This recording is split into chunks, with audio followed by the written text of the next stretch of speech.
Most people think they know the story of Noah's Ark, a flood, a boat, some animals, a rainbow, and a promise. Children learn it in Sunday school with colorful pictures of giraffes poking their heads out of wooden windows. It is one of the most recognizable stories in the entire Bible, retold across cultures, depicted in paintings, turned into theme parks, and referenced in films and literature for centuries, but buried deep inside the original Hebrew text of Genesis. Beneath the surface of the familiar story everyone thinks they know is a detail so dark, so theologically unsettling, that most pastors simply skip past it without comment. And once you truly understand it, you will never read the story the same way again. Let us go back to the very beginning of the story, not to the flood itself, but to the moment that made the flood necessary. Genesis chapter 6 opens with one of the strangest and most debated passages in the entire Bible. The sons of God saw that the daughters of humans were beautiful, and they took any of them they chose as wives. The Nephilim were on the earth in those days, and the Lord saw how great the wickedness of the human race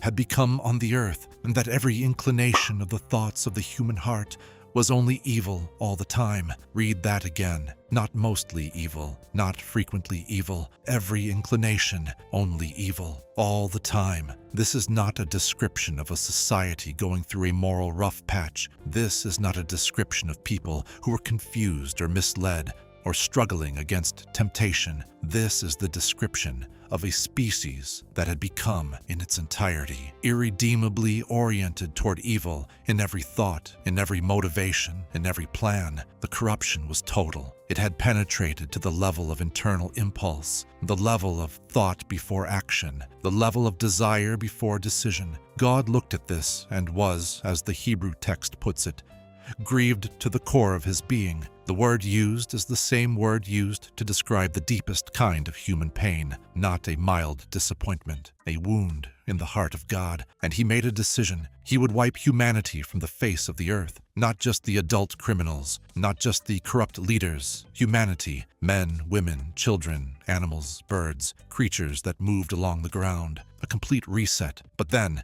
in the middle of this sentence of universal judgment, 3 words appear that change everything. But Noah found favor. That is it. In a world of total corruption, one man found favor in the eyes of God. The text tells us why. Noah was a righteous man, blameless among the people of his time, and he walked with God. So God came to Noah and gave him an assignment that would consume the rest of his productive life. Build an ark, not a small boat. A massive wooden structure approximately 450 feet long, 75 feet wide, and 45 feet high, constructed according to specific divine specifications, designed to carry representatives of every living creature on earth through a catastrophic global flood that had never happened before and would never happen again. Now, here is where we begin to enter the dark part of the story that most people overlook. How long did it take Noah to build the ark? The Bible does not give us a precise number, but based on the ages recorded in Genesis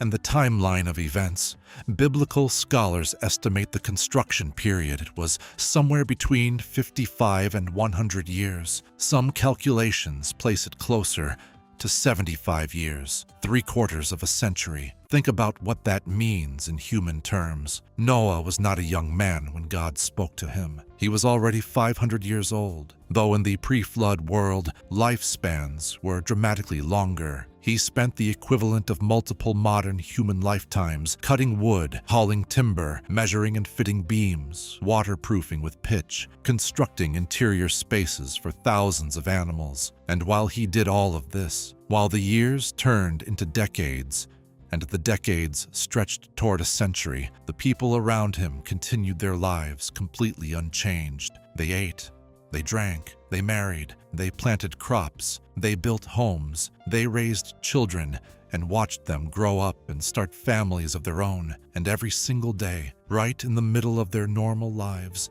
there was this enormous boat being constructed by an old man who said a catastrophe was coming. The Apostle Peter, writing in the New Testament, describes Noah as a preacher of righteousness. Some traditions hold that Noah spent his decades of construction also preaching warnings to his generation, calling them to repent, urging them to turn away from their evil before the judgment arrived. And if he did preach those warnings, we know exactly how effective they were, because when the rain finally began, when the water finally started to rise, there were exactly 8 people in the ark: Noah, his wife, his 3 sons, and their wives. 8 out of what was almost certainly a global population of millions. Not one person from his generation outside his immediate family was saved. Not one neighbor, not one old friend, not one person who had watched the ark being built over decades and perhaps wondered at times whether the old man was onto something. After all that time, all those warnings, all that visible preparation for a coming catastrophe, every single person who did not live in Noah's household died in the flood. God watched all of this and allowed it. He waited. He was patient in the days of Noah, as Peter describes it. He gave the world time. He did not rush the judgment. He let the decades pass and the warnings go unheeded, and the people continue in their hardness of heart, and then the time was up. Genesis chapter 7 records one of the most significant details in the entire narrative, a detail so small and so easy to pass over that most readers do not stop on it. After Noah and his family and all the animals had entered the ark, verse 16 says, "Then the Lord shut him in." God closed the door. Not Noah, not a servant, not some mechanical device of Noah's design. God himself sealed the entrance to the ark. Why does this matter? Because it means that the closing of the door was a divine act, not a human one. It means that the moment the door shut, it was not Noah's decision to leave anyone outside. It was God's. And it means that once God closed that door, it could not be opened from the outside. No amount of pounding, no amount of pleading, no amount of desperate last-minute faith would open a door that God had personally sealed. Can you imagine what the first hours inside the ark were like? The rain beginning, just a light rain at first, the kind that might seem like a seasonal storm, then heavier, then the kind of rain that makes you check the sky with concern, then the kind that makes you start moving your belongings to higher ground, then the kind that keeps rising regardless of where you move. And the people who had laughed at Noah's boat, who had watched that enormous, ridiculous structure going up over decades and made their jokes and continued their business, those people would have started looking at the ark differently as the water rose. But the door was shut. God had closed it. And inside the ark, Noah's family listened to the rain, to the water, to whatever sounds people make when they realize the warnings were real, and it is too late to act on them. And there was nothing Noah could do.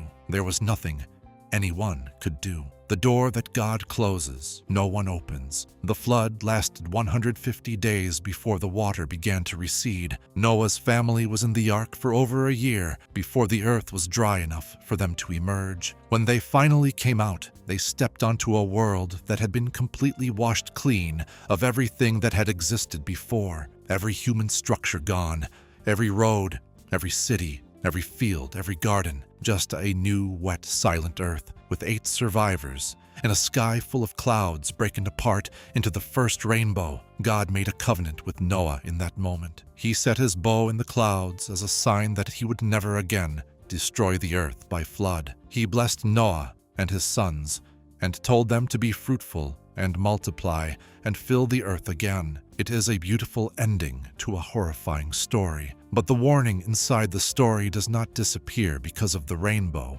Jesus himself returned to the story of Noah in Matthew chapter 24 when his disciples asked him what the sign of his return would be. And he said, "As it was in the days of Noah, so it will be at the coming of the Son of Man. For in the days before the flood, people were eating and drinking, marrying and giving in marriage, up to the day Noah entered the ark. And they knew nothing about what would happen until the flood came and took them all away. They knew nothing, not because the information was unavailable, not because no one had told them, but because they had chosen, consistently, decisively, across decades of visible warning, not to know. They had looked at the boat on the hill and made their peace with not believing what it meant. And then The door closed, and it was too late for knowledge to help them. The dark secret inside the story of Noah's Ark is not a hidden code or a suppressed historical fact. It is a spiritual reality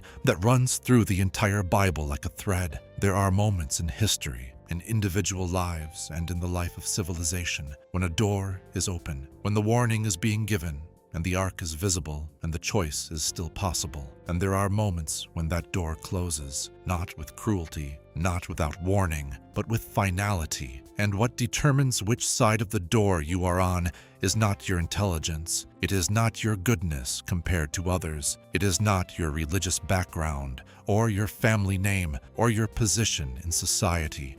It is simply whether, when the door was still open, you walked through it. The question Noah's story asks every person who encounters it is the same question it has always asked. The ark is being built. The warnings have been given. The door is still open, and the rain is coming.